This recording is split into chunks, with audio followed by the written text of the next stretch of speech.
Est-ce qu'il y a trop de confiance autour du Paris Saint-Germain? C'est un débat qui revient en boucle de façon fatigante à chaque fois qu'en France, il y a ne serait-ce qu'un minimum de confiance autour de Paris. Salut tout le monde, c'est TMF et aujourd'hui, on va pas faire une vidéo d'avant-match classique, mais on va parler de la perception de la confiance autour du Paris Saint-Germain, parce que je trouve que c'est un sujet qui est un des grands marronniers du football français. On aime bien s'auto-flageller en disant soit qu'on vit dans la peur, soit qu'on vit dans la surconfiance. C'est l'un ou l'autre finalement, il n'y a absolument aucune nuance. Et je trouve ça incroyablement passionnant. Ça nous permet un peu de parler de l'environnement médiatique, de ce qu'est un club, de ce que sont les supporters, de comment il faut différencier tout ça. Et vraiment, j'ai vu un post sur les réseaux sociaux qui m'a rendu absolument fou. Donc je me suis dit, ok, je vais parler un petit peu de la rencontre en fin de vidéo, mais on va quand même surtout parler de cet aspect de surconfiance, parce que du côté de Liverpool, j'ai déjà beaucoup de choses sportivement. Du côté du PSG, j'ai déjà dit beaucoup de choses sportivement. C'est l'occasion de faire un pas de côté et de s'interroger un petit peu sur notre culture foot. À la fin de la vidéo, il y aura une partie sponsorisée par Winamax, ou peut-être que je ferai preuve de surconfiance envers le Paris Saint-Germain. Je vous donnerai mon pronostic, je vous montre en attendant les cotes pour la rencontre, et comme d'habitude, si vous avez envie de vous lancer, vous pouvez utiliser à la création de votre compte le code promo TMF10, ça vous donne 10 € en free bet quand vous l'utilisez. En plus de ça, Winamax rembourse votre premier pari s'il est perdant jusqu'à 100 €, et lorsque vous utilisez le code, ça aide la chaîne TMF10, le lien en description. On va parler sur confiance, préparez-vous, c'est un sujet agaçant. Bienvenue pour cette nouvelle vidéo Talk My Football.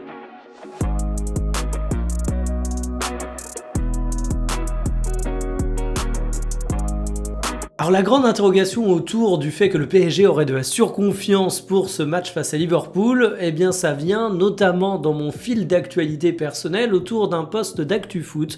Un très bon post d'ailleurs, j'aime bien comment ils mettent ça en forme sur Instagram, mais qui relaie les propos que j'apprécie un petit peu moins de Dugarry. Dugarry a pas mâché ses mots puisqu'il a dit que la différence de jeu était colossale, que ça allait être une boucherie, que Liverpool jouait à 2 à l'heure, que ça allait être plié dès l'aller et que Liverpool était tout simplement catastrophique. C'est à ça qu'on reconnaît généralement les analyses fines et pertinentes, c'est au sens de la nuance qui est formulée, et ici on peut dire que Dugarry est dans une nuance extrême. Mais ce qui est intéressant au-delà des propos de Dugarry, c'est d'ouvrir les commentaires de cette même publication Instagram, et là vous vous rendez compte que c'est pas exactement la même mélodie. Déjà, on a des commentaires en mode vous parlez trop les Parisiens, bon ok, mais sinon les supporters du PSG ils sont plutôt dans la prudence, plutôt dans l'appel à ne pas sous-estimer, même si on a un certain Calypso qui s'enflamme. Et là j'aimerais rappeler un truc, quand on parle de surconfiance du Paris Saint-Germain, Dugarry n'est pas le Paris Saint-Germain. Quand Dugarry va s'exprimer avec plein de confiance autour des prestations du PSG, quand il va défoncer Liverpool comme si c'était un club de seconde zone, alors que Liverpool traverse certes une période un peu complexe, mais c'est quand même un club avec beaucoup de talent, il n'est pas représentatif du PSG, il n'est même pas représentatif des supporters du PSG, puisque Dugarry n'en est pas un. Et j'ai rappelé un deuxième truc, les supporters du Paris Saint-Germain ne sont pas le Paris Saint-Germain pour autant. Alors certes, ils incarnent le club, les joueurs passent, les dirigeants passent, mais les supporters restent à travers l'histoire. Ce que je veux dire quand je dis que les supporters du PSG ne sont pas les joueurs du PSG, l'entraîneur du PSG, c'est que qu'un supporter ait de la surconfiance, on s'en branle.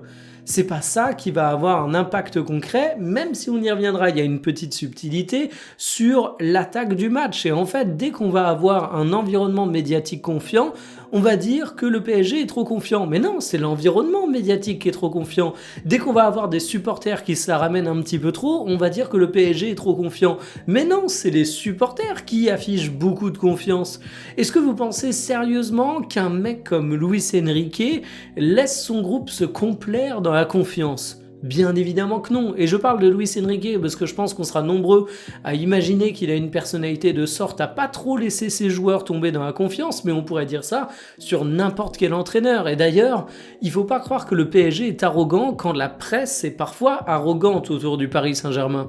Est-ce que vous avez vu la conférence de presse d'avant-match? Je vous mets ne serait-ce que 2 petits tweets d'extrait. On a Vitinha qui va dire qu'il n'y a pas de favori au cours de la rencontre. On va avoir Luis Enrique qui dit qu'il n'y a pas de favori au cours de la rencontre. Et j'ai même envie de dire que là, on est à l'excès, dans l'inverse de la surconfiance, Parce qu'au bout d'un moment, s'il y a un favori au cours de la rencontre, moi j'ose le dire, je suis pas entraîneur du PSG, je suis pas joueur du PSG, je suis même pas supporter du Paris Saint-Germain. Oui, le PSG est favori au cours de la rencontre, mais est-ce qu'il y a une surconfiance qui est affichée par le staff du PSG? Absolument pas. Mais est-ce que ça veut dire pour autant que la question est aussi simple? Bien évidemment que non, sinon vous vous en doutez, j'aurais pas fait cette vidéo. En fait, la question elle n'est pas aussi simple parce que même quand la surconfiance elle est affichée par l'environnement médiatique, elle a un impact sur le Paris Saint-Germain. Évidemment, un joueur du PSG n'est pas complètement débile, il sait très bien qu'il faut aborder chaque match de façon extrêmement sérieuse, mais on a tous des mécanismes mentaux qui font qu'on va pas aborder toutes les épreuves de la même manière, même quand on est un grand professionnel. Les joueurs, les entraîneurs disent tous qu'ils ne lisent pas la presse, bien évidemment c'est faux, on a des milliers et des milliers d'exemples avec tous les clubs, tous les joueurs, toutes les formations à toutes les époques.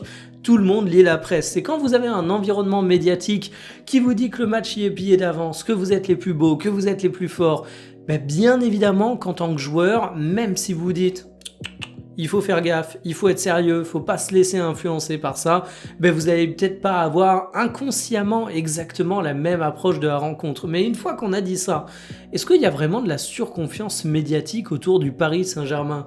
Est-ce qu'on a des médias qui sont particulièrement chauvins autour du PSG?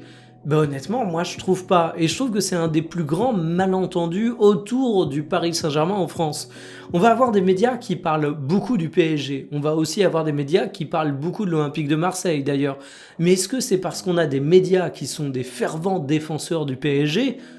Non, c'est pas non plus parce que les médias ont une confiance absolue en Paris. C'est juste que le Paris Saint-Germain est un club immensément populaire qui fait l'actualité en France et qui fait vendre des papiers. Donc on en parle beaucoup et ça amène d'ailleurs un paradoxe qui est assez marrant. Pour caricaturer un peu la situation, vous interrogez un supporter de l'OM et un supporter du PSG sur le journal L'Équipe.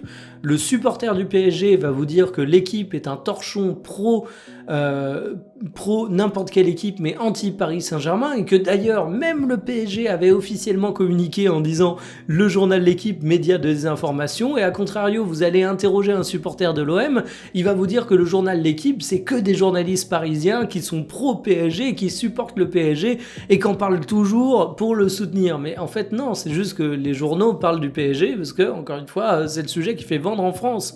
Et surtout, ok, parfois on a quelques médias qui vont s'enflammer autour du Paris Saint-Germain, quelques observateurs qui vont s'enflammer autour du Paris Saint-Germain, et je parle d'enflammade, je parle même pas de ceux qui disent qui est le favori selon eux, parce que ça c'est juste un avis, et au cours d'une rencontre, c'est plutôt normal de sortir un favori. Mais les enflammades, vous en avez partout. C'est quoi l'équivalent de Dugarry en Espagne? C'est peut-être une émission comme El Chiringuito ou un truc du style. Mais est-ce que vous croyez que dans ces émissions, il n'y a pas des mecs qui s'enflamment pour le Real Madrid ou pour le Barça? Est-ce que vous croyez que même dans la presse papier espagnole, dans les médias pro-madrilènes par exemple, on n'a pas des mecs qui s'enflamment pour le Real?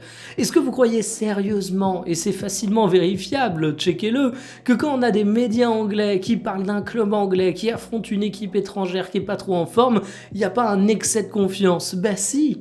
Les Anglais nous prennent pour des fermiers avec notre fameuse Farmers League qui est bonne qu'à leur produire des joueurs qui viennent une fois qu'on les a formés. Mais les Anglais, ils méprisent tout le monde en fait.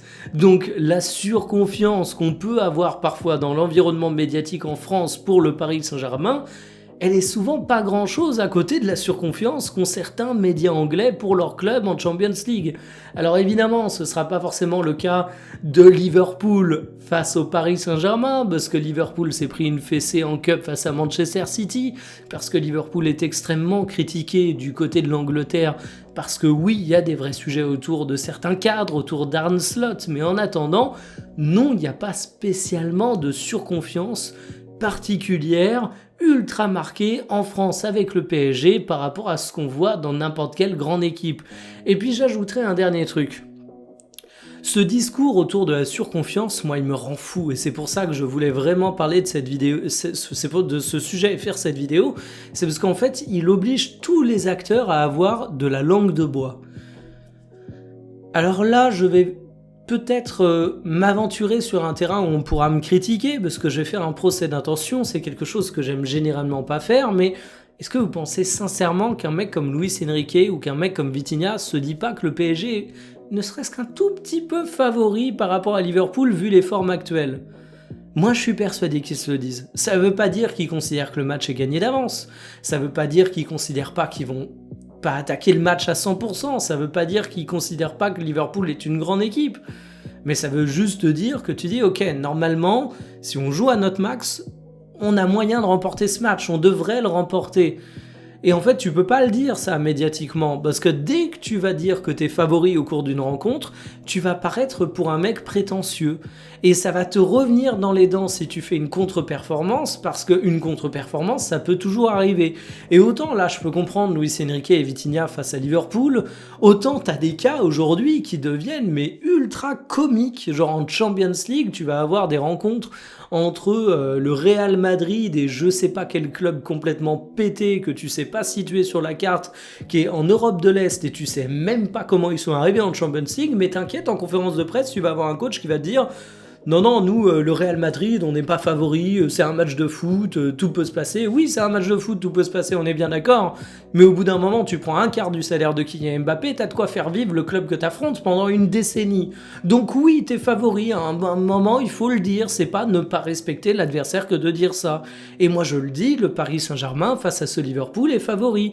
Ça veut pas dire que le PSG gagnera forcément, évidemment. On a vu des matchs où le club qui était favori se viandait. Moi, je considérais que Manchester City était favori face au Real Madrid. Vous avez vu comment ça s'est terminé. Et c'est pas une question d'affect non plus, parce que ça c'est souvent un truc qui revient, que la question du favori est dans une question de supporterisme, mais pas du tout. Moi je préfère le FC Nantes au Paris Saint-Germain, parce que le FC Nantes c'est mon club.